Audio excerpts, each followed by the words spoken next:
Théodore Herzl, Vie et destin.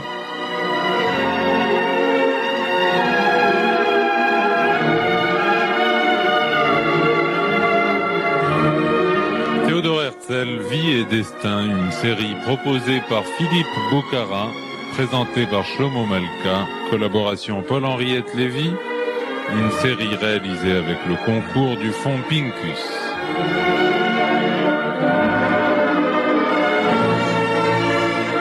Réalisation technique, Patrick Elbaz.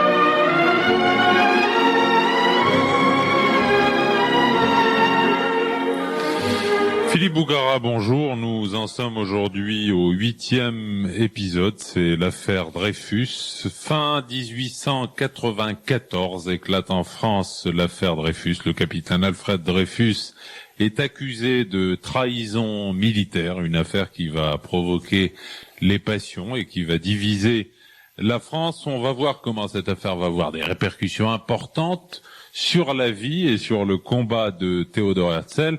Mais auparavant, vous allez peut-être situer le climat de la France de l'époque. Oui, l'affaire commence pendant l'été 1894, lorsqu'un aventurier qui s'appelle Esterhazy, qui a des dettes de jeu, envoie un bordereau à l'ambassade d'Allemagne à Paris, à l'attaché militaire d'Allemagne, pour lui proposer de lui vendre des secrets de la défense nationale. Et les services secrets français interceptent ce bordereau et presque immédiatement, il décide que le responsable de ce bordereau, que le coupable, c'est un officier juif, un des tout premiers officiers juifs à accéder à une telle branche du secret militaire, c'est le capitaine Dreyfus, qui est un polytechnicien alsacien de souche et passablement assimilé. Voilà, donc il n'y a pratiquement pas eu d'enquête pour savoir d'où venait ce bordereau, qui l'avait envoyé. Presque immédiatement, l'idée était évidente aux officiers influencés donc par les campagnes de presse très violentes de la presse antisémite. L'idée était évidente qu'il y avait eu trahison parce qu'il y avait eu judéité de ce capitaine Dreyfus. Alors presque immédiatement d'ailleurs, la nouvelle qui n'est pas avant même qu'il y ait eu enquête, qu'il y ait eu procédure devant la justice militaire, la nouvelle filtre dans la grande presse antisémite, dans la libre pensée, la libre parole d'Édouard Drummond. Et puis il y a eu à partir de ce moment-là un engrenage qui s'est mis en place. Ça a été une complicité générale de tous les officiers supérieurs de l'armée française pour dissimuler qu'il y avait eu fabrication de faux destinés à prouver la culpabilité de Dreyfus et à dissimuler donc l'innocence de Dreyfus et la culpabilité d'Esterhazy. Il y a eu donc un esprit de corps, un esprit de bloc de cet état-major, et c'est seulement à partir de 1897 que une campagne publique commence et qu'on commence à divulguer un certain nombre d'éléments, de preuves matérielles de ce complot militaire. Mais la France, donc, va se trouver, comme chacun le sait, polarisée en deux blocs, où d'un côté se trouvera la totalité des officiers supérieurs et aussi la totalité de la hiérarchie catholique, avec la grande masse des catholiques français qui ont été emportés par cette poussée, cette lame de fond antisémite. Et à partir de là, donc, va se mettre en place une division de la France qui a été durable. On peut dire que jusqu'à aujourd'hui, la France vit encore sur des schémas intellectuels qui se sont mis en place à l'époque de l'affaire Dreyfus. D'ailleurs, aujourd'hui, on commence à rappeler souvent que le mot même d'intellectuel a été inventé à cette époque pour désigner les groupes d'universitaires qui ont organisé des campagnes justement en se basant uniquement sur leur nom, sur leur prestige d'intellectuels pour prouver l'innocence de Dreyfus, ou au contraire d'ailleurs pour l'accuser. Il y avait des intellectuels des deux côtés, mais dans tous les domaines, on peut dire que la vie politique française a été extrêmement marquée par cette épreuve. Et je donnerai un exemple qui me semble le plus important.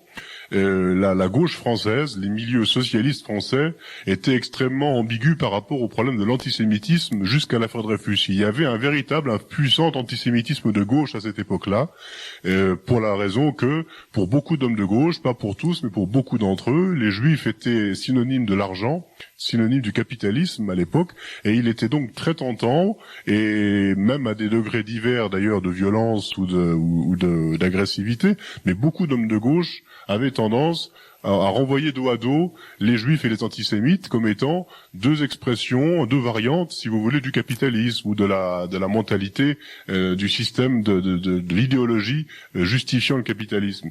Et puis à partir de l'affaire Dreyfus, il y a eu une espèce de remise en place de systématique de tous les clivages d'idées en France, du fait même que l'armée dans sa grande masse et que l'Église dans sa grande masse ont mené campagne contre Dreyfus.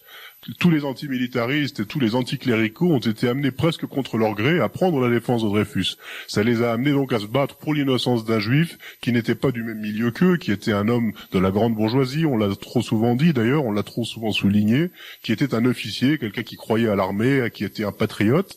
Et malgré toutes ces circonstances, les hommes de gauche ont été amenés presque à l'unanimité à le défendre, et ça a créé un climat nouveau dans lequel je crois on vit encore, au moins jusqu'à la fin des années 60, jusqu'à ce que les questions liées à Israël amènent à nouveau de nouveaux clivages. Mais en tout cas, ce sont des clivages qui ont duré au moins 80 années, ces clivages que je viens d'évoquer. Alors l'affaire Dreyfus va donc être, comme vous l'avez expliqué Philippe tout à l'heure, une espèce de révélateur. Je crois que c'est Moria qui avait eu l'expression que c'était un miroir de la société française. Mais il faut dire en même temps que le capitaine Dreyfus, en même temps, va subir un procès, va être dégradé, va être banni. Tout cela est important et aura, on le verra dans quelques instants, marquera de manière très forte l'esprit de Théodore Herzl, qui sera à l'époque témoin comme journaliste au procès. Alors, je crois qu'il est important de comprendre à quel point les Juifs étaient très bien intégrés en France au moment où l'affaire s'est déclenchée. Rétrospectivement, on retient, nous, de l'affaire, le fait qu'il y a eu une campagne antisémite violente et qu'il y a eu une injustice commise contre un officier juif. Mais les contemporains, eux, ont retenu, je crois, deux choses. Ils ont retenu d'abord il y a eu une fin heureuse de cette affaire, même si ça a duré très longtemps. Mais les Dreyfusards ont gagné. Dreyfus a d'abord été gracié et ensuite réhabilité, même si ça a pris beaucoup d'années. Et donc, deuxièmement, et une autre leçon que les contemporains on avait tiré à l'époque de cette affaire, c'était que ça confirmait le fait même que le dénouement avait été heureux, confirmait le fait que la France était un pays où les Juifs étaient chez eux, étaient bien intégrés. Et si on essaie de faire une analyse comparée de pays à pays, la France... Il y a eu quand même des prises de position tout à fait méritoires, comme ceux de Zola avec son J'accuse. Et la moitié de la France s'est battue pour pour que l'injustice soit réparée, et cette moitié-là a obtenu gain de cause.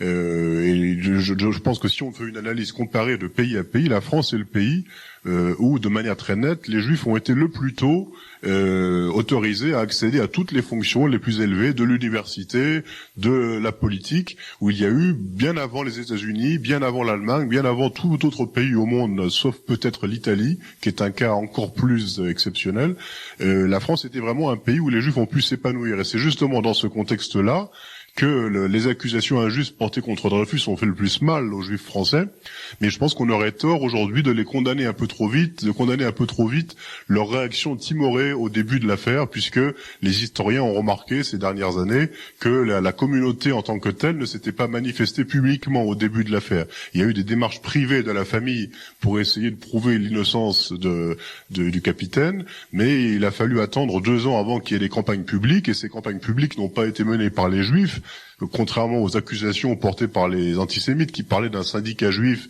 répandant l'argent dans la grande presse pour faire de la propagande, mais ces campagnes pour Dreyfus ont été menées par des intellectuels, quelques-uns d'entre eux étaient juifs, mais en tout cas qui obéissaient à toute autre considération que des considérations communautaires juives.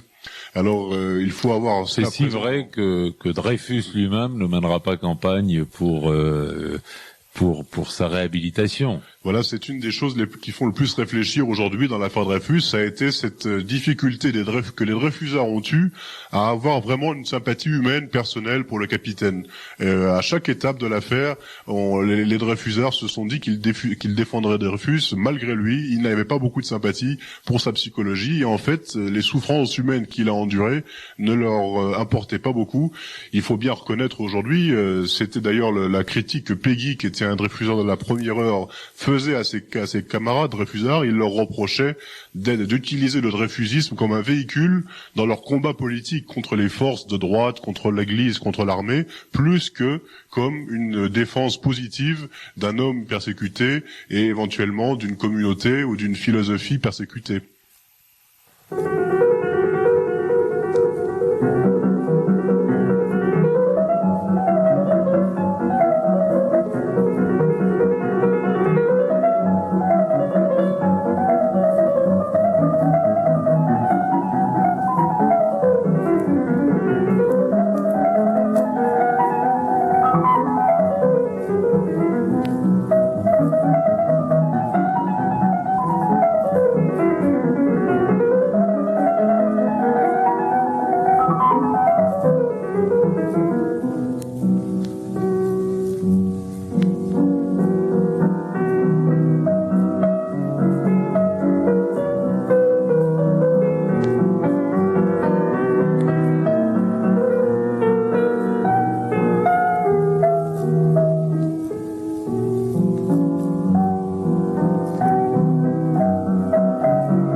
L'affaire Dreyfus et on peut pas aller au bout de cette affaire. Je renvoie nos auditeurs qui seraient intéressés au magnifique livre de Jean-Denis Bredin qui s'appelle L'affaire.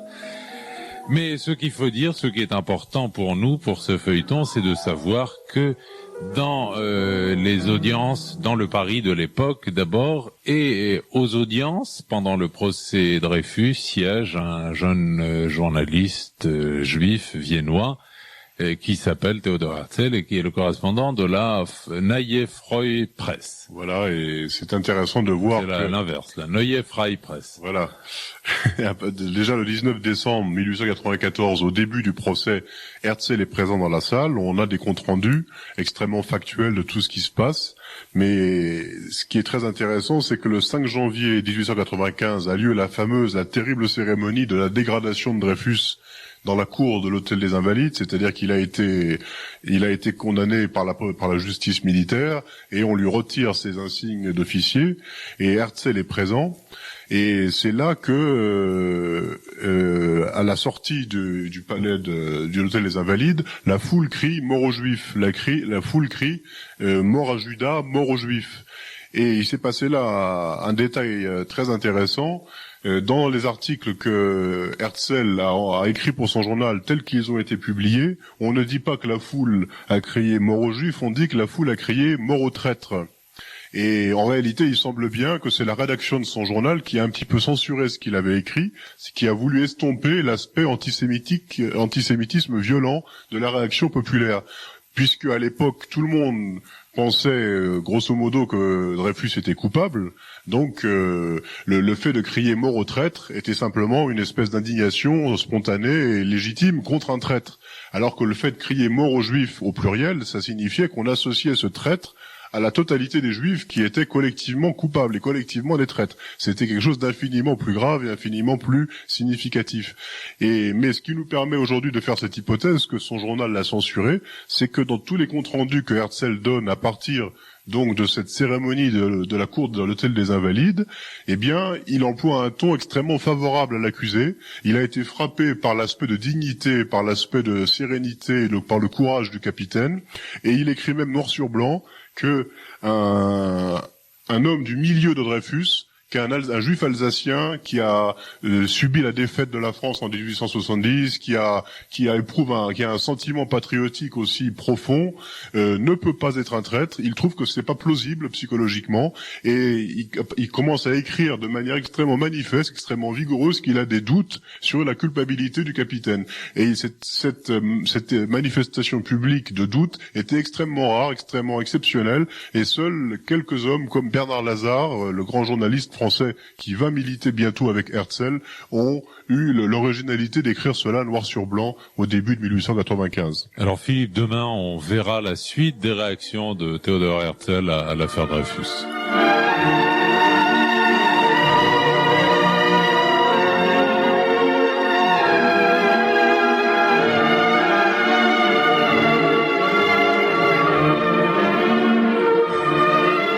C'était Theodor Herzl, Vie et Destin.